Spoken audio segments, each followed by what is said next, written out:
coming up.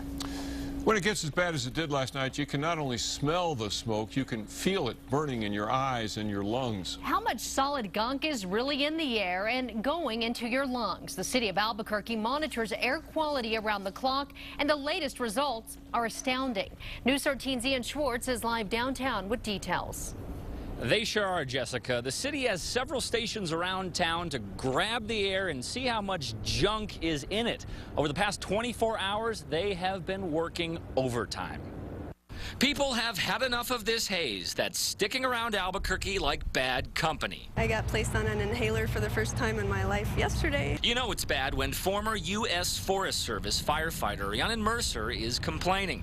Nothing but constricted airways, tons of coughing. It's easy to see that something isn't right around town as the smoke cloud shroud takes over the city. It was the 80s and you were at a bar, I guess, if you want to call it that.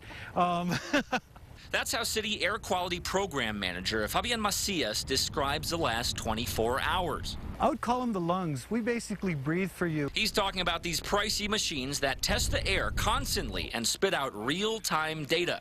They use an air quality index to measure nasty particles in the air. Things were going along nice and normal, just like always. Then came 6 o'clock. The reading shot through the roof to more than 200 on the air quality index, a far cry from the normal of 30. The Arizona rodeo fire that actually had concentrations very similar to this. And that was nearly a decade ago. Inside this box are filters that collect crud in the air. What we're looking at is on the left, we're looking at a pre-exposed filter. Look at the one on the right. After 24 hours of smoke exposure, it looks like a fresh cappuccino. These lungs of Albuquerque are vital, says Macias, and the main way the city decides when to issue air quality alerts. The station that you just saw is right next to Del Norte High School, the station with the highest reading over the past 24 hours. That was located in the North Valley off of 2nd and Alameda. That is likely because the smoke tends to collect in those lower valley locations. Back to you. All right, thank you, Ian. And those air examiners, they're not cheap. Each station costs more than $500,000. Everybody needs to take precautions.